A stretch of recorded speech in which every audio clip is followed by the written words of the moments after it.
Hey guys! Hey! Welcome back to another video. So, I have to ask, it's been a while, but I have to ask, how are you feeling today? How are you doing? Have you looked in the mirror today and told yourself that you're beautiful, you are worthy, you belong to be here? If not, stop this video, go ahead and do that, and then come right back and we can get started. Yes, so in this video, we are basically just giving you guys an update on what we've been going through since our last video, since COVID has happened. So a lot of the things that's going on in the news has happened, and we wanted to share our thoughts and what we've been doing to cope, and hopefully you guys can find some inspiration from this video and find ways to cope yourself. So yeah.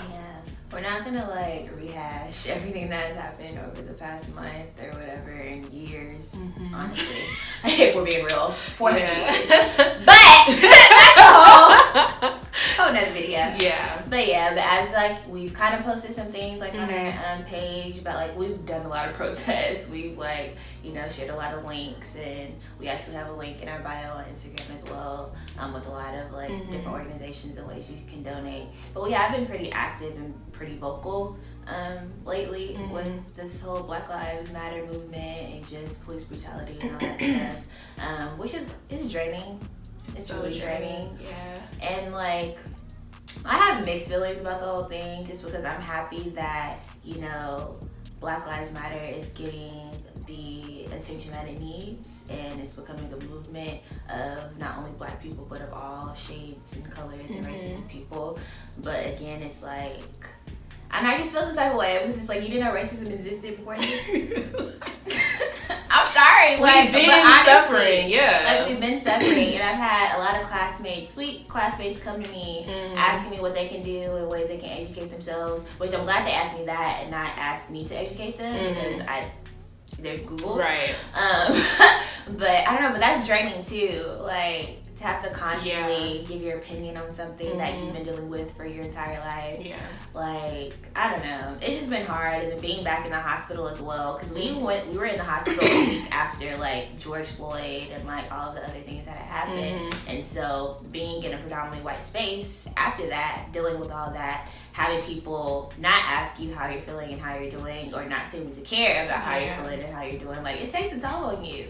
And having to still be on during that time as well, because we're being graded, we're being evaluated, we still have to do our job and be good students so we can get into residency.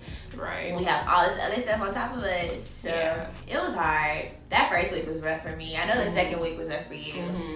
The first week was rough for me. I called my mom that Friday, and I was just in tears. I was I'm tired of being strong. I'm tired of being this strong Black woman. I'm tired of having to have to hold everything together and act like I'm okay when I'm not okay. I know, it was just rough. Yeah. But it's getting better. I feel for me, I think the first week definitely was draining because I was going through some other personal things, and then I think I was kind of numb, kind of just going with the flow, going through the motions with everything. But like she said, the silence was so loud. There was so many things on the news, from where our team room was at. So I was on surgery for the last, finishing up third year, and that was a rotation I came back to. And outside of our team room, was a waiting room for patients or whatever, but the floor that we were on, there was no patients up there. And so the TV was always on, and it was always on CNN.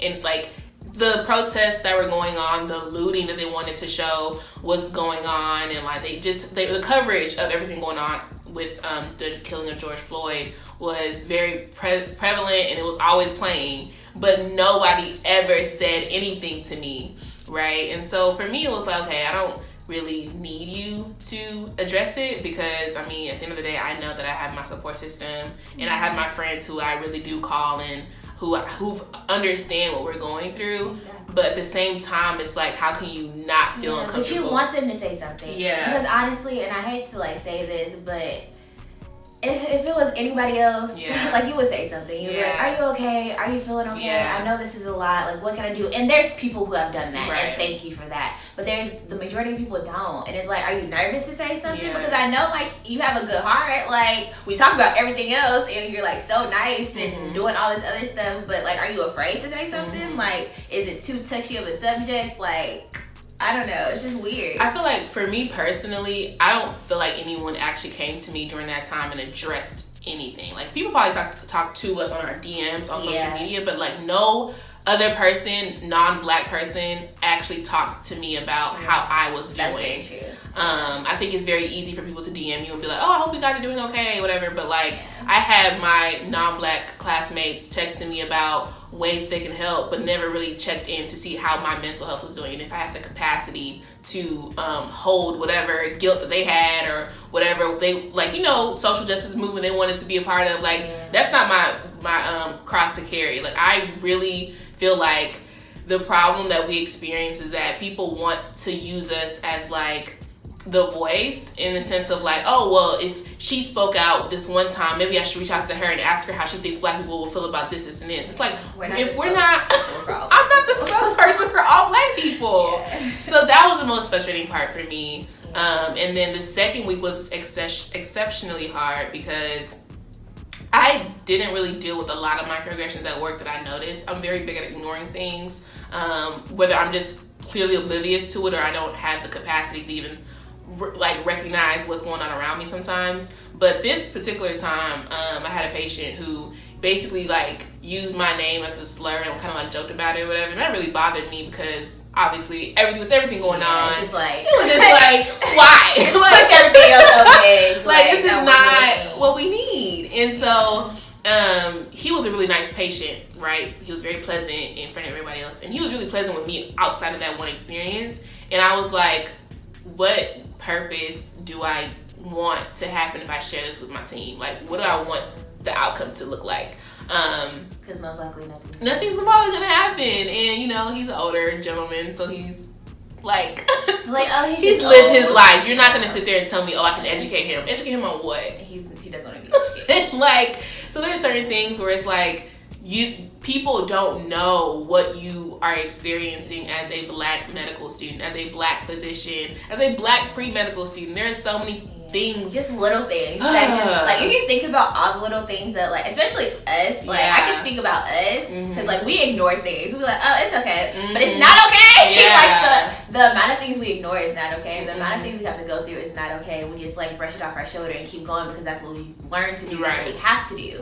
But like we shouldn't have to do it. And that's what I was like lamenting to my mom because I'm like, I'm tired of having to do this. Like I shouldn't have to. I know this is reality, but I shouldn't. I literally shouldn't have to do this because my classmates don't. My non-black classmates, they don't have to deal with this. They can just focus on their studying and their rotations and doing well and matching whatever. And that's what you're supposed to be able to do. That's what you're supposed to do. That's the privilege that you have as someone who is not black. You have that privilege to not have to worry about the 20,000 different things going on around you that will negatively affect your studying. Like, so now when I perform negatively, what can I say? Oh, people were dying on the streets. People were getting killed by police. They're going to be looking at me like, okay, and so your classmates could persevere through, so why couldn't you?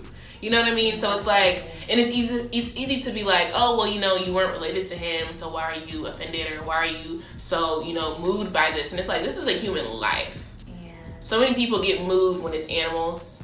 So many people get moved when it's so many other things, but when it's a black life, it's, it's politics now. It's like, no, this has to be political. And on top of that, the pandemic. And we're in Texas, and if y'all haven't seen, we're back to getting shut down. We're severe. Our status is severe.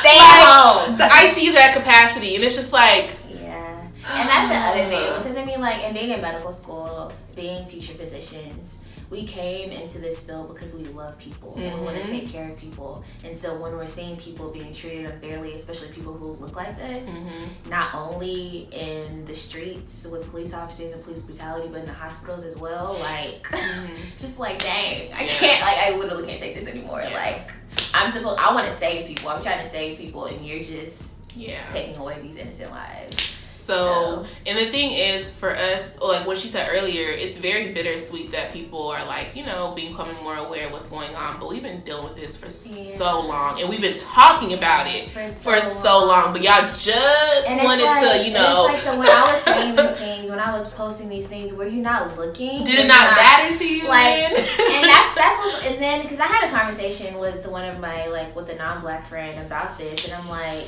I had to kind of check myself too, because I'm like, okay, I do want people to be educated on the situation. I don't want to point fingers and blame, because honestly, like, if you never experience it, why should you? You know, like, why?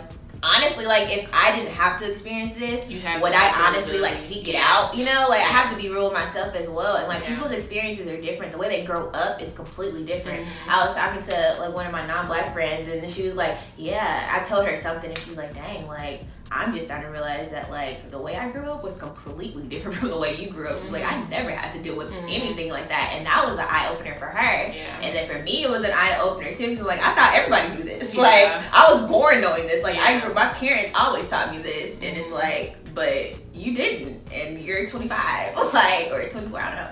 But, you know, so, I don't know. It's a lot. It's a lot. Being black is not exhausting. Racism is. So when we say we're tired, we're not tired of being black. I love being black. Any other way. Our culture, our skin tones, a variety of it. We love who we are. Yeah. We're just tired of y'all killing us. It's very simple. It's not a political debate. It's not, I don't know why people bring politics into this. We just want to stop killing us. That's it. Humanity.